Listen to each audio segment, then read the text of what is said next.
All right, here we go. We're back at it again. Waited about a week and a half to get right back into things after Kentucky Derby, and we did great on the Oaks. We all celebrated when always a runner scored, and we got a nice little win wager on that. We were alive in the double to Incredibolt, and he ran an okay race. It was one of those weird things where he was in it, he turned for home, and he made his move, and you could tell like he's not good enough, right? Renegade and Golden Tempo ran right by him. Oselli ran right by him. So we'll see what happens this time around. Now we get ready to jump back into it. Black Eyed Susan on Friday, Preakness on Saturday. We're going to do it all here in one episode. Black Eyed Susan pick, Preakness pick, Black Eyed Susan Preakness cold double, Preakness cold exacta. All right? Why would I waste a bunch of money with a bunch of horses? These are good races, but they're completely different. Let's take a look at them to get started. Okay, first we start with the Black Eyed Susan, right? Mile and an eighth. Gonna be interesting. Got these 3-year-old fillies. So what I have, those green check marks, are horses that I believe may provide some pace. And that's gonna be the thing that's lacking in this particular race. Not a lot of pace. So now you have My Miss Mo, speed to the outside, Tyler Gaffalione, and Bracken Papa, who will be right smack dab in the middle with Jose Ortiz. Now, last time we talked, I told you how I thought Jose was a better rider than Irad. And I think he's even more dangerous on the front end. So we'll see if he gets any pressure at all from Tyler Gaffalione and My Miss Mo, because that could be a difference maker, right? But I'm pretty sure Tyler's going to try and stay close from that outside spot. But I guarantee you Jose breaks for the lead with the 5. Question is, does he get any company? Because Jumping the Gun has some tactical speed, and she likes to stalk. But here's my thing. I love Luis Saez. I do not like Luis Saez on a closer. Yet, I feel like Luis Saez is probably one of the best finishers in terms of jockeys in the stretch. Watching him in the Derby aboard Commandment, you know, they made their little move, and he just wasn't good enough. He finished right behind Incredibolt. So not bad. There's something about his timing from off the pace. I'm just not in sync with that. But I love when he's able to sit in a nice tactical, stalking, maybe even pressing situation. I don't know if they have enough speed for that, but I wouldn't be surprised if he tried to get involved and not lose touch with the field regarding Jumping the Gun. Well, we'll see if that works. Because the pace scenario is really, really murky. And so then we go to other horses like Holly's Holiday, who I believe has maybe a little bit of early speed to press, but probably not. But Ivy Girl does not have any at all, and she will be closing from pretty far back. She won't be as far back as she was last time out, but she'll still be coming from off the pace. So you see how this looks? There's really nothing happening on the front end. And so now we get into the selection for this, and the reason why I like this runner, because I do believe the runner is versatile, and it's the other Ortiz. It's Irad. Irad does a great job. I just felt like Jose gives you better value, and it's just as good, right? Even maybe if not a better ride, but you get better value with Jose. Irad has AP's girl in here. I love me some Peter Urton. Does a great job as a trainer. Outstanding job. Irad's going to jump on this horse. What I like is what happened 2 starts back, going a mile and a 16th at the fairgrounds.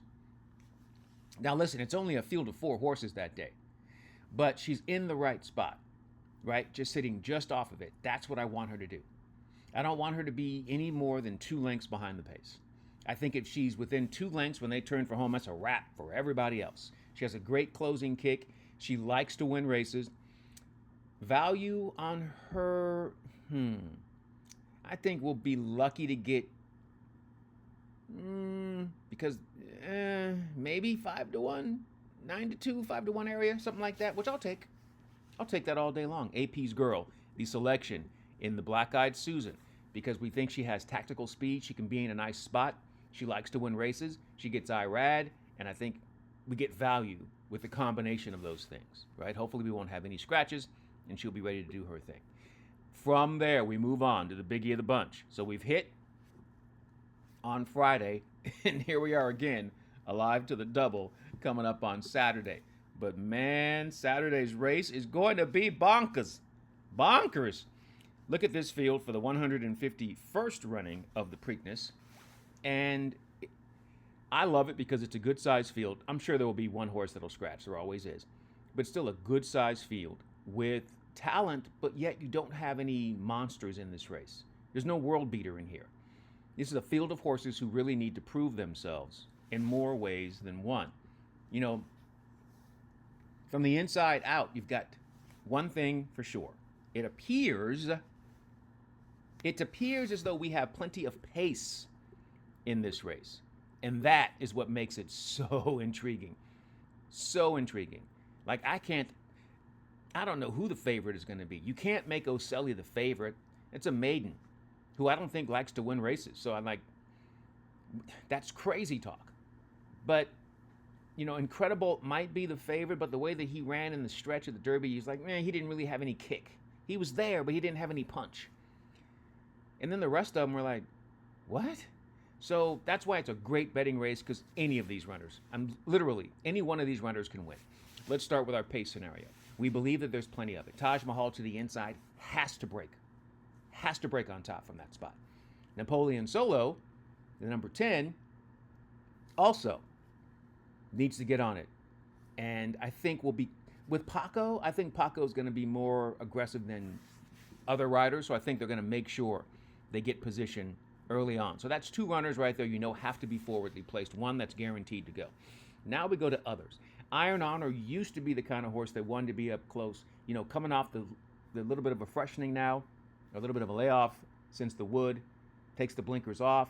You know, they may not be as forwardly placed, but they kind of want to press a little bit. They don't want to be too far off. I don't think he has a good enough kick to be too far away.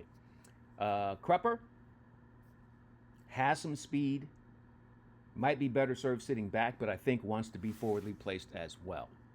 Like, these are going to be tough decisions for the jockeys because you don't all want to shove out there. That's crazy talk. Then there's Chip Honcho. Jose Ortiz rides this one back.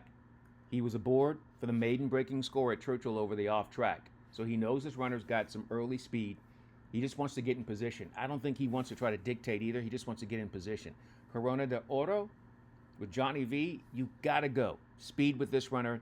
He's got to take the 11 and get into position, and that pushes things from that spot. Just getting into position sometimes will push the pace because they want to be in a nice spot before they get to the turn. You don't want to be floated out wide when you get to that turn. If you can avoid it, and if you've got some tactical speed, you use it. Then there's the horse all the way to the outside. Pretty Boy Mia. Speed is all they have, but yet they're not that fast. Look at those fractions. I mean, it's okay, but I don't know what they're going to do.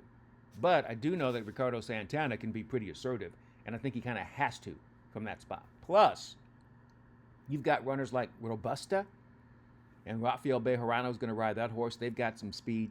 And then Great White, the horse that had an issue going into the gate of the Derby, is not a speed horse, but he's got pace. I don't think he wants to be too far off of it. But he could be interesting if he has recovered from his little issue he had. He kind of reared up and he hit his head. You don't want to see that. And then there's the runner that I'm thinking is kind of under the radar. And I think Bull by the Horns is really interesting. I think his only chance is he has to save ground. And he's going to close. He always makes up ground. And he's going to be a long shot. But he's got a really nice closing kick. And you can go back and look at what he did when he broke his maiden at Gulfstream Park. And Micah Husbands was aboard on that particular day. He knows this runner, and now he comes back. It didn't work out for them at all in the Fountain of Youth. We just go ahead and say, okay, that's fine. But that's really the only bad performance, because he comes back in the rush away with Johnny V in the irons. He's last. He spots the field 9 lengths, circles up, and wins. He's going to need that kind of run, and it looks like he'll get some pace to run into. And I think he's very interesting because he is developing, and we don't know exactly what it is that he offers, right? And then there's this horse. Okay, so horse has a great kick. Sometimes horses like this, I don't know if he wants to win. He's going to have a great pace set up again. He had a great pace set up in the Derby. He comes flying in the stretch of the Derby and then just kind of sits there. And then he made a really late move in the Wood to get third. Like, he just kind of comes along and picks up the pieces, but I don't know if he's good enough to win. I do believe that Tyler Gaffalione gives him a great chance to do something. I just think this horse might be his own worst enemy. And if he does win, then great, congratulations. But he's going to be like, are you kidding me? Like 7-2 on Ocelli? Come on, man. I'm not messing with that. And if he wins, I think it's fantastic. But I am not messing with that. But what I am going to do, I'm rolling with my boy again. I like the fact that they decided to take on this field, and the connections are honest about it, which is why I like it. Riley Mott basically says, hey, this is not a field of world beaters at all. And we've already done well to score in a grade 3. And we saw them. I think they ran a good race in the Kentucky Derby, just not good enough. Well, now you're not dealing with Renegade, Commandment, right? You're not dealing with Golden Tempo anymore. So you're not dealing with, who was our boy that was up on the front end? I've already forgotten. 6 Speed. You're not dealing with that kind of thing where you have to go and get some quality horses. But the thing I didn't really like about Credibolt, I just felt like he didn't have a punch at the end, and you need to have some kick at the end, and he didn't really have any. Hopefully, shortening up a little bit, he will have that kick that he needs to win, and hopefully, we won't be the favorite. I have a feeling we might be the favorite, but hopefully we won't, and we'll get our value. And that's what it's all about, right? Getting some value. Picking the winner is most important, but then you want to get some value. So here's what we also do. We don't use a lot of horses to make money. We have a firm opinion, and then that's it. Cold double, like we did last time, we had always a runner with Incredibolt. This time we'll go with AP's Girl and Incredibolt. Cold, like we did before. Double it up, $25, keep it moving, go on to the next thing. Because you've already handicapped, and so there's really no point in me adding horses underneath. I just don't want to do that. I want to be right. And then we're going to play an exacta. And here's where things get interesting. Obviously, I'm going to put Incredibolt on top. But I think Bull by the Horns is intriguing, and I'm going to use that runner. And I'm going to play a cold exacta. Now, sure, there's a lot of different scenarios that could come through in this race, because once again, we believe all 14 of these runners have a good chance to win the race. But I'm going to just keep it simple. That's who I like. And I really think that Bull by the Horns will get the perfect setup. I don't know if he's good enough to win, but I think he'll be making the move in the stretch, and that's all I can ask for. The stretch a little bit shorter than it would have been at Pimlico, but still, everything we need is going to be right there. So the only question will be, hey, is it our day? Because we put in the time, right? We like these runners. We think it could be really, really, really profitable. But we're not going to spend a whole lot of money to do that. That doesn't make any sense. I don't understand people who do that. But hey, if that's what you want to do, go ahead, and I hope you're right. And there was one individual who came on our thread maybe 3 shows back, and they had a really, really high opinion of Golden Tempo. And there's nothing I can say, but I didn't like the horse. I felt the horse had been underachieving in his 2 Derby preps, and I couldn't see him closing. But he did. And if you bet him, I hope you did. Even if you didn't bet him, you had an opinion, you stated it, you're right. So it's all good. Let's try it again. I'm going to stick with Incredibolt and AP's Girl, and we'll see how it goes. All right? That's how we do it here on Horse Race Bets. In the meantime, in between time, until next time, I'm Ken Rudulph. Do me a favor. Good luck. And enjoy whatever you're into.